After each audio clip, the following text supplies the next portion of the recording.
Hello everyone, first time మన channel చూస్తుంటే subscribe చేసుకోవడం మర్చిపోవద్దు. వీడియోలోకి వెళ్ళినట్లయితే వసుధార కాలేజ్లో వర్క్ చేసుకుంటూ ఉంటే మహేంద్ర ఫణీంద్ర ఇద్దరు వచ్చి వసుధార ఉన్న పలంగా కాలేజ్లో లెక్చరర్స్ అందరూ కూడా మీటింగ్ అరేంజ్ చేయమని చెప్తున్నారు అని అంటే, సరే సార్ అరేంజ్ చేద్దాం అని వసు అంటే, కాదు వసుధార రిషి లేకుండా ఎలా అని అంటే, అవును సార్ కానీ ఈ విషయం బయటకు తెలియకూడదు కదా, మరి ఇప్పుడు ఎలా అని అంటుంది వసుధార. అదే అర్థం కావట్లేదు అని ఫణీంద్ర అంటే, అప్పుడే వసుధార బాగా ఆలోచించి, Rishi sir machine education work మీద వేరే ఊరు వెళ్లారని చెప్దాం, అలా చెప్పడం తప్ప వేరే ఆప్షన్ లేదు సార్ అని అంటే, సరే అమ్మా అలాగే చేద్దాం అని చెప్పి ఇక ఇద్దరు అక్కడి నుంచి వెళ్ళిపోతారు. ఇంతలో మీటింగ్ కోసం శైలేంద్ర దేవయాని కూడా కాలేజ్కి వస్తారు. అప్పుడే కొంతమంది లెక్చరర్స్ శైలేంద్ర దగ్గరికి వెళ్ళి, సార్ అంతా మీరు చెప్పినట్లే చేస్తాం, కానీ మీరు చెప్పినట్లు మాకు ఇస్తానన్నవి ఇస్తారు కదా.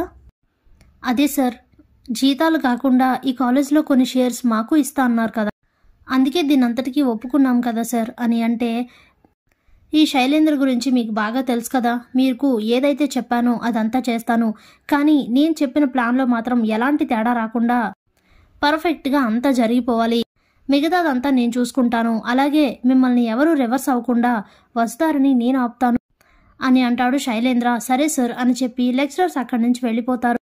అప్పుడే శైలేంద్ర దేవయానితో, మమ్మీ ఇక ఈ రోజుతో నువ్వు కోరుకున్న కళ నెరవేరబోతోంది, అంతా నువ్వనుకున్నట్టే జరుగుతుంది, నేను ఎండి స్థానాన్ని అధిరోహిస్తాను, చూస్తూ ఉండు, వెళదాం పదా అని చెప్పి ఇద్దరు కూడా మీటింగ్ హాల్కి వెళ్ళిపోతారు. అప్పుడే లెక్చరర్స్ అంతా కూడా మీటింగ్కి అటెండ్ అవుతారు. ఫణీంద్ర మహేంద్ర కూడా మీటింగ్ వచ్చేస్తారు. ఇక వసు మీటింగ్కి వస్తూ ఆలోచిస్తూ ఉంటుంది. ఇంత సడన్గా లెక్చరర్స్ ఎందుకు మీటింగ్ అరేంజ్ చేయమని అడిగారు, ఏం జరగబోతోంది అసలు, ముందే రిషి సార్ నా పక్కన లేరు, ఏం జరుగుతుందో ఏంటో అని ఆలోచిస్తూ వసు కూడా మీటింగ్ అటెండ్ అవుతుంది.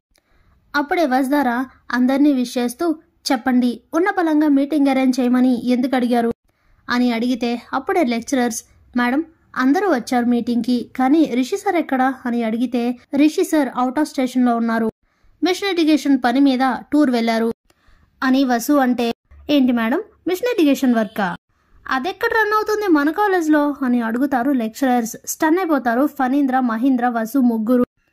అప్పుడే ఫణీంద్ర, వాట్ ఏం మాట్లాడుతున్నారు అని అడిగితే, మేం మాట్లాడిన దాంట్లో తప్పేం లేదు సార్, రిషి సార్ జగతి మేడం కాలేజ్కి ఎండీగా ఉన్నప్పుడు ఏ చిన్న స్టెప్ మిషన్ ఎడ్యుకేషన్లో ముందుకు వెయ్యాలన్నా కూడా మొత్తం కమిటీ మెంబర్స్ అందరితో కూడా డిస్కస్ చేసిన తర్వాతనే ఒక స్టెప్ ముందుకు వేసేవారు, కానీ వసుధార గారు వచ్చాక అంతా ఆవిడ సొంత నిర్ణయాలు అయిపోతున్నాయి, తనకి ఎప్పుడు ఏది ఎలా చేయాలనిపిస్తే అలా చేస్తున్నారు అనేసరికి స్టన్ అయిపోతుంది వసుధార.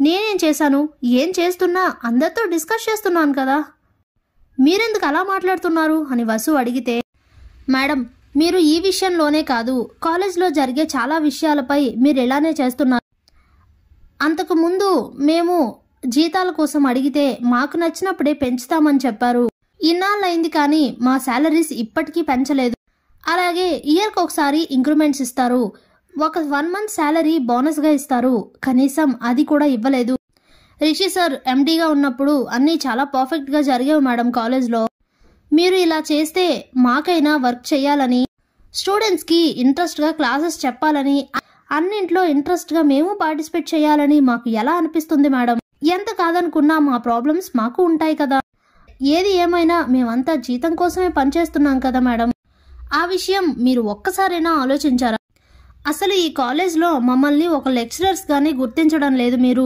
ఇదే కాలేజ్లో స్టూడెంట్గా చదివిన మీరు అంచెలంచెలుగా ఎదుగుతూ ఈరోజు ఈ కాలేజ్ ఎండీ స్థానంలో కూర్చున్నారు, మీరు అది మైమర్చిపోయి అన్నీ చేస్తున్నారు మేడం, ఇది కరెక్ట్ కాదు, మేము దీన్ని అంగీకరించలేము అనేసరికి స్టన్ అయిపోతుంది వసుధార.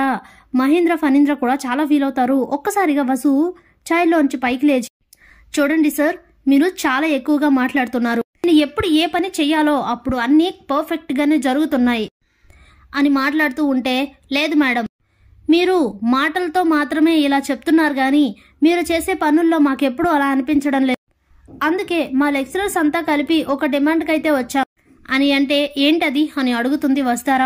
మీరు ఈ కాలేజ్కి ఎండీగా ఉండడం మాకెందుకో కరెక్ట్ అని అనిపించడం లేదు, ఏమేం జరిగాయో ఇప్పటికీ మీకు తెలుసు, ఇప్పుడు మీకు అన్ని వివరంగా చెప్పాం కదా అనేసరికి స్టన్ అయిపోతారు ముగ్గురు. అప్పుడే మహేంద్ర, ఏం మాట్లాడుతున్నారు మీరు అనేసరికి ప్లీజ్ సార్ మీరు ఇంకేం మాట్లాడొద్దు, మా డిమాండ్కి మీరు ఒప్పుకుంటేనే మేము ఈ కాలేజ్లో వర్క్ చేస్తాం, లేకపోతే మేమంతా ఇప్పుడే ఉన్న పలంగా రిజైన్ చేసి వెళ్ళిపోతాం సార్ అనేసరికి అందరూ ఒకరినొకరు చూసుకుంటూ ఉంటారు. శైలేంద్ర దేవయాని మాత్రం నవ్వుకుంటూ ఉంటారు. సూపర్ నాన్న, మంచి ప్లాన్ చేశావు అంటూ ఉంటుంది దేవయాని. అప్పుడే అయితే వెళ్ళిపోండి, మాకేంటి నష్టం అంటూ ఎంట్రీ ఇస్తాడు రిషి. రిషి రాకతో అందరూ స్టన్ అవుతారు. వసు, మహేంద్ర, ఫణీంద్ర మాత్రం రిషిని చూసి చాలా హ్యాపీగా ఫీల్ అవుతారు. రిషి సార్ వచ్చేసారా అనుకుంటూ తెగ మురిసిపోతూ ఉంటుంది వసు. తల్లి కొడుకులిద్దరికి మైండ్ బ్లాక్ అయిపోతుంది. అప్పుడే రిషి వసుదార్ పక్కకు వచ్చి నిల్చొని ఏంటి ఏమన్నారు అనేసరికి లెక్చర్స్ అందరికి దిమ్మ తిరిగిపోతుంది. ఇదేంటి రిషి సార్ వచ్చారు, ఆయన రారు, వసుధార గారిని కాబట్టి ఎలా అయినా సరే ఈ పోస్ట్ నుంచి రిజైన్ చేయించొచ్చు, రిషి సార్ని అసలు ఫేస్ చేయడమే చాలా కష్టమని అనుకున్నాం కదా, ఇప్పుడు ఎలా అనుకుంటూ అందరూ కూడా శైలేంద్ర వైపు చూస్తూ ఉంటారు.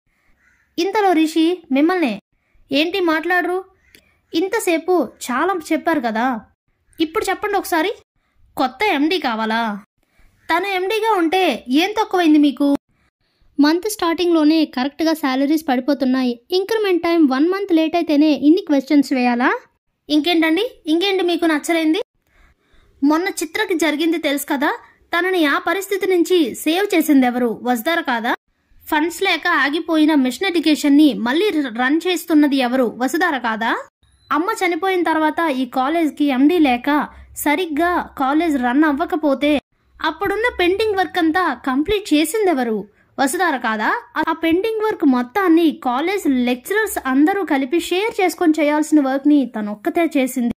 మన మిషన్ ఎడ్యుకేషన్ ఫ్యాకల్టీ హెడ్ గా ఉన్నప్పుడు ఎన్ని మంచి పనులు జరిగాయో మీరు మర్చిపోతున్నారా, ఇవన్నీ మైండ్ లో లేకుండా 1 మంత్ మీకు ఇంక్రిమెంట్ లేట్ అయితే ఇన్ని మాటలు మాట్లాడతారా, కాలేజ్ ఎండీ పదవి నుంచి తప్పుకోమని ఒక కాలేజ్ ఎండీకే చెప్పేంత ధైర్యం మీకెలా వచ్చింది అసలు అనేసరికి స్టన్ అవుతారు అందరూ. ఒకరినొకరు చూసుకుంటూ ఉంటారు, ఏం మాట్లాడాలో అర్థం కాక. అసలు ఇదంతా కాదు, ఇదే కాలేజ్లో చదువుకున్న వసుధార ఈ రోజు మీ ముందు ఎండీగా నిల్చునేసరికి అది మీరు భరించలేకపోతున్నారని నాకు అర్థమైంది. సో ఇప్పుడు చెప్తున్నాను వినండి, మీరు ఎవరు ఏమనుకున్నా మాకేం పర్వాలేదు, నాకెలాంటి నష్టం లేదు, వసుధారనే ఈ కాలేజ్కి ఎండీగా ఉంటుంది, నచ్చిన వాళ్ళ కాలేజ్లో ఉండొచ్చు, నచ్చని వారు బయటికి నిరభ్యంతరంగా హ్యాపీగా వెళ్ళిపోవచ్చు, అర్థమైందా, ఇంకా ఏమైనా క్లారిటీస్ కావాలా అని మాట్లాడేసరికి నోట మాట పడిపోతుంది అందరికీ. ఏంటి ఇప్పుడు ఇంకొంచెం గట్టిగా మాట్లాడితే మన ఉద్యోగాలే ఊడేలా ఉన్నాయి, శైలేంద్ర సార్ చెప్పినట్టు చేసి మనం చాలా పెద్ద తప్పు చేశాం అనుకుంటూ సారీ సార్, సారీ మేడం, తప్పంతా మాదే అని చెప్పి లెక్చరర్స్ అంతా కూడా అక్కడి నుంచి వెళ్ళిపోతారు. దిమ్మ తిరిగిపోతుంది తల్లి కొడుకులిద్దరికి.